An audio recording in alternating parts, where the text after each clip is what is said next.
Добро вечер. Филмскиот фонд на Република Македонија, кој од 2014 е трансформиран во Агенција за филм на Република Македонија, ја усвои годишната програма за финансирање филмски проекти од национален интерес за 2014 година од последниот распишан конкурс. Од пријавени вкупно 78, избрани се 26 филмски проекти. Со оваа информација ги започнуваме денешните урбани вести. Останете со нас и погледнете што друго подготвивме за денеска.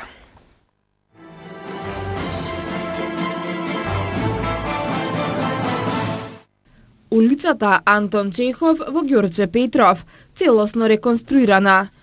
Компјутерска опрема за Македонската филхармонија од УАН. Со електрични автомобили во обиколка на Скопје. Лабораторијата за мебел на Факултетот за дизајн е пример за комерцијално работење.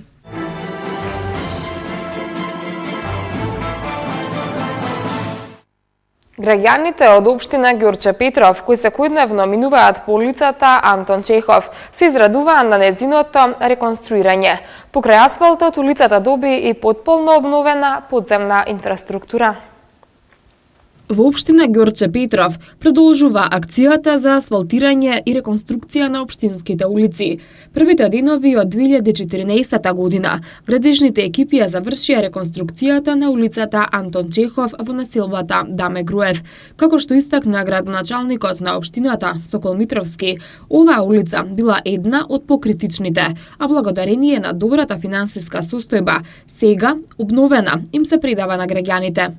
Благодарение на временските прилики, после нова година успеавме целосно да ја завршиме улицата Антон Чехов, која е изработена во должина од 120 метри. Иначе ова беше една исто така од покритичните улици во овој дел во населбата Даме Груев. Благодарение на добрата финансиска конструкција во текот на 2013 година и на брзото изведување на изведувачите на фирмата Гранит или кои ги реализира овие проекти во населбата Даме Груев, навистина успеавме правовремено, еве денеска да кажам, целосно да ја дадеме на употреба на граѓаните, со што граѓаните добие една добра комуникација, излезна комуникација према централната комуникација во населбата Даме Груев, односно улицата Лука Геров. Улицата, покрај новиот асфалт, доби и целосно обновена подземна инфраструктура. И целосно е реновирана подземната и надземната инфраструктура. Мора да напоменам дека овдека е поставена нова канализација, нова атмосферска канализација, поставена е на подземна мрежа, нови тротоари, ново осветлување и како што гледате нова асфалтна подлога. Финансиската конструкција сакам да напоменам дека овдека изнесува околу 3 милиона денари. Иначе ова е делумно завршена улица, сакам да напоменам. Ова улица треба да биде завршена во должина уште негде околу 150 метри. Граѓаните кои секојдневно ја користат оваа улица изразија благодарност до градоначалникот за неговата поддршка и придонесот кој општина Ѓорче Петров го дава кон подобрување на животот во општината. Броите што ги кажа, докај што се отворени улиците, Антон Чехов и Австралиска, ќе ги направиме. И стварно тоа се реализира.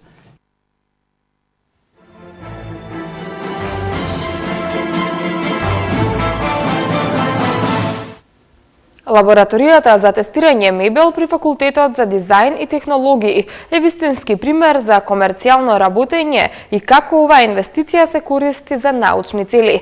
Денеска во посета на оваа лабораторија беше министерот за образование и наука Спиро Ристовски, кој ги повика и другите факултети сопственици на лаборатории да го забрзаат процесот на акредитација, која ќе им донесе дополнителни средства. Прилог на Томислав Атанасовски. Лабораторијата за тестирање мебел, инсталирана пред 4 години на Факултетот за дизајн и технологии на мебел и интериер, е пример за комерцијално работење. Со услугите што им ги дава и наплаќа на производителите на мебел, за околу 5 години се очекува да ги врати парите кои во неа ги вложи владата преку проектот за набавка и опремување лаборатории на јавните високообразовни институции. Новоизградена лабораторија од програмата на владата за изградба на лабораторија на Универзитетот во Македонија.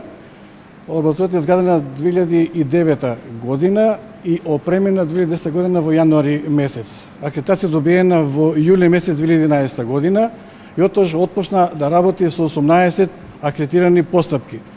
До оваа година сме акредитирали повеќе од 20 постапки и како што гледате, лабораторијата е во функција и работи комерцијално веќе. Позна стопанствениците до лабораторија, не само наша земја, туку имаме веќе користи од странски држави, сега околни држави околу нас. Имаме ценовник за таа работа, секој парче има своја цена за тестирање, зависно од видот на производот. Лабораторијата работи успешно, има остваруван економски ефект во тоа работење.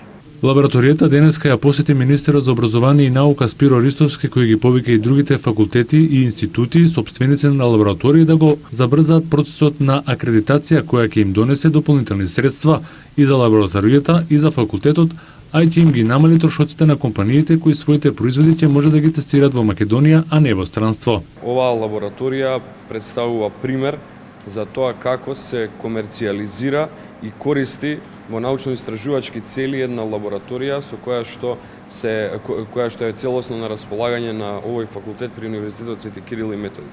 Во оваа прилика би сакал да апелирам останатите факултети во Република Македонија и институтите кои што во рамки на проектот на владата за набавка на лаборатории се веќе собственици на лаборатории во своите области, да го следат примерот на овој факултет и на оваа лабораторија во насока на забрзување на постапките за акредитација, заради тоа што со помош на акредитираните методи, очигледно е оваа лабораторија најдобар пример за тоа, се обезбедува исклучителна комерцијализација на целокупниот процес, се обезбедува дополнителни средства за самата лабораторија и факултетот, а истовремено тоа подразбира и намалување на трошоците за бизнис заедницата во Република Македонија, бидејќи со акредитација на поголем број методи во рамки на лабораториите во Република Македонија, компаниите, бизнис заедницата во Република Македонија нема да има потреба да прави испитувања или тестирања на дел од перформансите на своите производи или продукти во делот на надвор од Република Македонија. Тоа ќе може да се обезбедува целосно во Република Македонија. Очекувам во наредните неколку недели да ги започнат постапките и другите лаборатории, со што Македонија ќе крената целнија да обезбедиме комплетно акредитирани лаборатории со методи кои што ќе помогнат на целокупното општество, а истовремено и ќе помогнат за развојот на научно-истражувачката дејност и секако на бизнис заедницата. Позитивен пример е оваа лабораторија, која што за периодот од прилика 5 години со ваква комерцијална активност каква што спроведува, можам да кажам дека ќе ја врати целокупната инвестиција која што беше наменета за набавка на оваа лабораторија. Лабораторијата за тестирање мебел е изградена во 2009 година, опремена е во 2010 година, а акредитирана во јули 2011, кога почнала да работи со 18 акредитирани постапки.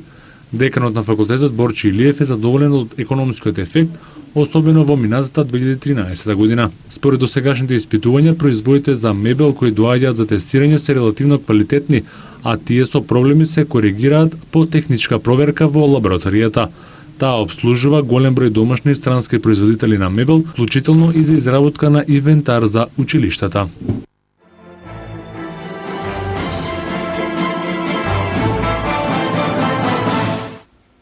Македонската филхармонија денеска доби компјутерска опрема во вид на новогодишен подарок од телекомуникацијскиот оператор УАН.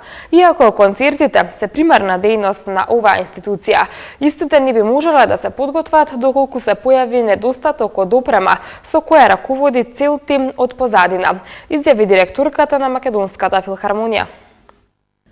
Телекомуникацијскиот оператор УАН 2014 година ја започна во духот на општествената одговорност, остварувајќи за прв пат соработка со Македонската филхармонија.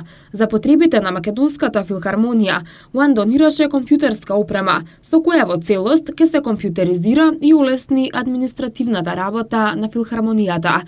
Главниот извршен директор на УАН Цири Кафол потсети дека праксата за дарување, донирање и помагање за поединци и институции е години наназад втемелена во работењето на УАН и е составен дел од општествено полезно делување на компанијата. Со Македонската филхармонија остваруваме соработка прв пат, но уверен сум дека оваа соработка во иднина ќе се продлабочи и на други полиња, додаде Кафол. Драго ми е да почињемо годину са... Мило ми е што ја започнуваме годината со еден убав гест, во кој на Македонската филхармонија и донираме компјутерска опрема, која им е потребна за извршување на обврските. Ние во УАН Сакаме да ја дадеме нешто на заедницата во која се наоѓаме и затоа правиме и ќе правиме вакви гестови со кои сакаме да ја наградиме околината во која се наоѓаме и работиме. Dakle, takve geste gde želimo, da kažem, nagraditi okolinu u kojoj se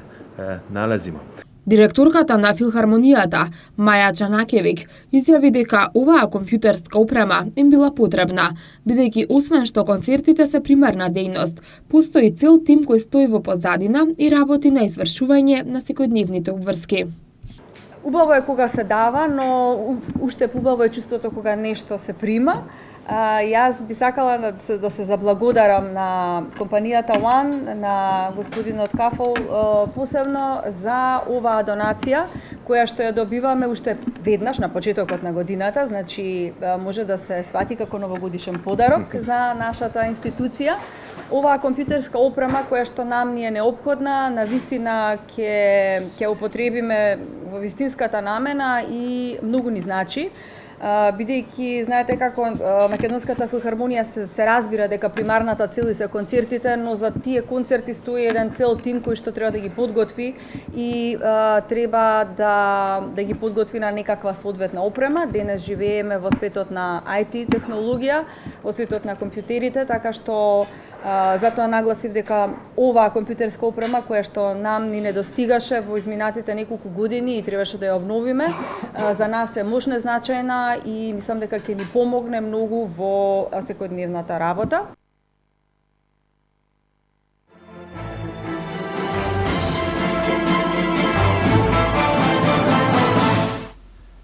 Од 1 април објектите и спомениците од Скопје 2014 ќе може да се разгледуваат со електрични автомобили.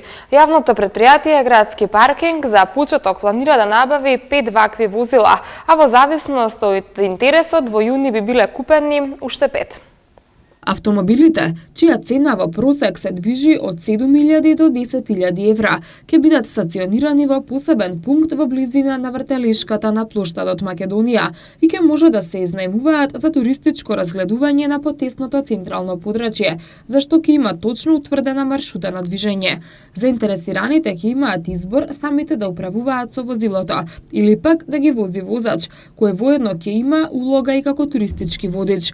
Електричните автомобили ќе може да се изнајмуваат најмалку за 2 часа, секој ден од 10 до 23 часот, а во фаза е утврдување на цената за оваа услуга. Движењето на возилата ќе биде следено со GPS уреди. Директорот на јавното претпријатие Градски паркинг Борче Јакимовски вели дека електрични автомобили за туристичко разгледување не е новина за голем број европски метрополи, па оттаму и идејата тоа да профункционира и кај нас. Градинката Калинка во општина Ѓорче Петров ќе добие нов покрив од пластифициран лим. Општина Ѓорче Петров почна градежни активности за замена на стариот покрив на градинката Калинка во местната заедница Мирче Ацев, која работи во склоп на јавната установа Детска градинка Росица Ѓорче Петров. Дотраените азбестни плочи ќе бидат заменети со пластифициран лим. Заради постигнување на поголема енергетска ефикасност, ќе се изведе нова термо и хидроизолација по целата покривна површина, која изнесува повеќе од 2300 квадратни метри. Работите ќе траат до крајот на идната недела. Средствата за овој проект се обезбедени од буџетот на општината, информираат од општина Ѓорче Петров. Македонската ракометна репрезентација е подготвена за предизвикот Европско првенство во Данска. Ракометарите советување дека ќе го дадат максимумот за што подобар пласман на првенството кое започнува в недела. Рафаел Надал и Серена Вилијамс се први носители на тенискиот Гранд Слем Австралија Опен. За овие и за останатите вести од спортот по рекламите.